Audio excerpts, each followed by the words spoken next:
Yeah. Like how do you just juxtapose that, right?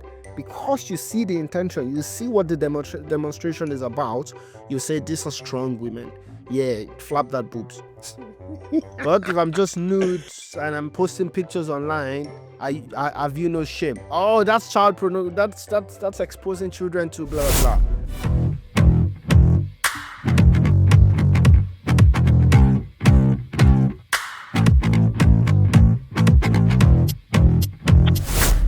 Ye's interview with DJ Academics. You should know DJ Academics, right? I So know, that. Yeah, I know he academics. had this interview, a raw, unfiltered interview this week, and it's about 1 hour plus long. So Yeah, I think I definitely when I start bossing up for my kids, I definitely feel. One second, let me just.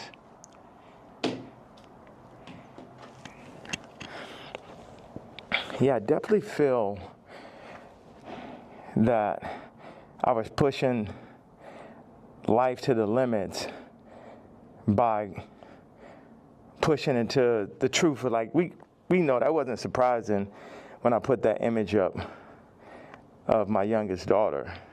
yeah, That wasn't like the most surprising idea, but it'd be things that happen that we know happen that we just can't do anything about. But then they push whatever agendas like on the media that they want us to focus on. And that's something where, I don't know who the people are, so it would sound like real conspiracy theory. I just know that the kid from Lincoln Park got killed for expressing some of these same truths. And for me, just as a father, at a certain point, it's not about, it never was that, but when you're a celebrity, it starts to be about more of what fame is going to get you, what clout is going to get you, what money is going to get you over, is this the right thing for your children?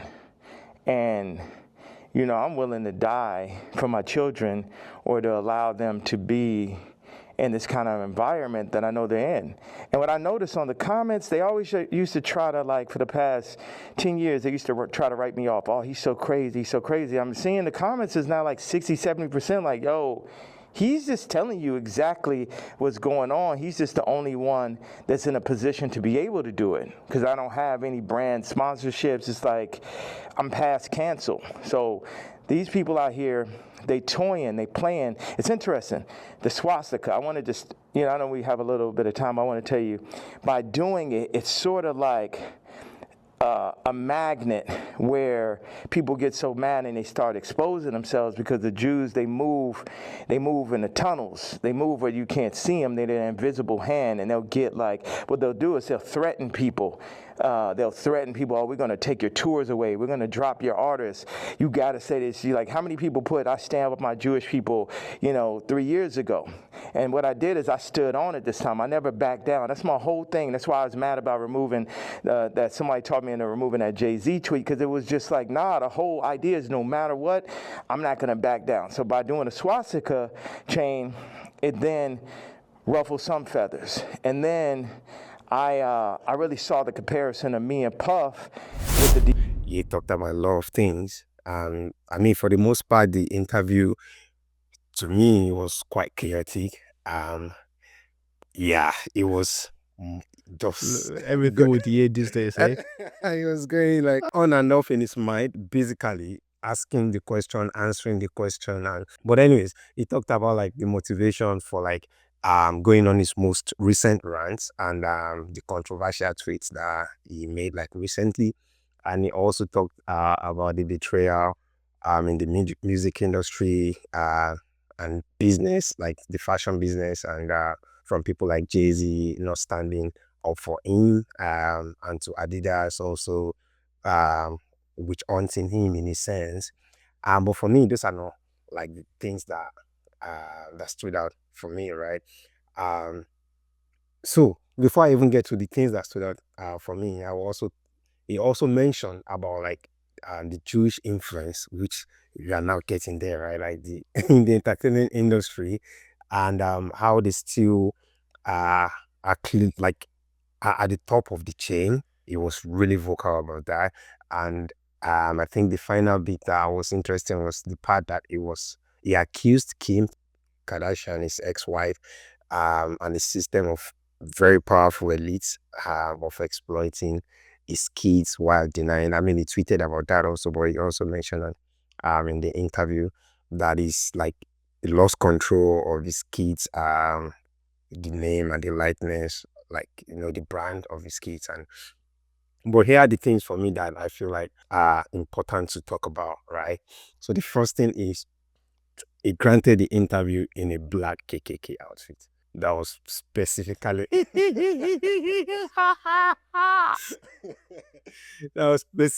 made for him. So that was it was really intentional about that. He wanted it to come out the way he imagined in his head, like they were supposed to sit for the interview, but he was asking academics like, no, it's not going to come out the way I want. So he had this image in his head, and they eventually were standing beside the window during the interview. That was weird, but yeah. It tells you that Kanye is an artist through and through, down to the bones.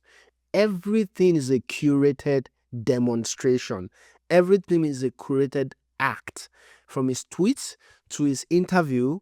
And I won't say anything about the KKK thing, because I don't believe that we should simply just look at inanimate things and always conclude. If I wear that swastika shirt now and I'm saying I'm not racist, I've never done anything racist, and you can check my history and you can see that I've not done anything racist. In fact, if you can check my brain and my mindset and you see that I've not done anything racist, I think people will still cancel me for wearing that shirt. Yeah. And it makes no sense. Yeah, because where does it come into play of exactly has he done wrong? What is the intention? This guy is even coming out to say, I'm not trying to push it. I'm just saying, I want to show you what the invisible hands actually mean. Yeah. This is a demonstration. I'm telling you that this is a demonstration. This is art. Yeah. I mean, he's just coming out with this, right? It's just like, when he does it, it's coming out, but also when he did it, it was, you could tell that there was a little bit of correlation to it. Before this interview, we had this conversation where I said I wouldn't be surprised if Kanye comes out and say I'm the greatest comedian ever. Not even the greatest. You also mentioned the fact that you believe that he's testing the level of cancellation, and he said it. He said, "I'm beyond cancellation." Like at this point, exactly. Like I mean, he has tested it now. At this point, what can he literally? Unless he truly commits a crime. Unless he truly commits a crime or truly does something bad, he has shown that you cannot cancel me for inanimate things, for things that you don't even clarify what my intentions are. And it's taking demonstration to the extreme. It's nudity, for example. Nudity stand alone, you might judge. But what about nudity of women protesting in France naked? Yeah. Like, how do you just juxtapose that, right? Because you see the intention, you see what the demonstration is about, you say, these are strong women. Yeah, flap that boobs. But if I'm just nude and I'm posting pictures online, I have no shame. Oh, that's child pornography. That's exposing children to blah blah blah. And then nude beach. You can literally protest in a nude beach for you. You're wearing a bikini. Get the fuck out of here. So the intentions are always something to consider. And we've had a conversation about it that you will never know. But also, you have to then become a bit more careful in the interpretation of the actions. That it wears KKK, blah, blah, blah, or a swastika, I think it's just a wait and see. This guy is to be investigated. What's going on here? Not, now we know exactly what's going on. You know what I mean?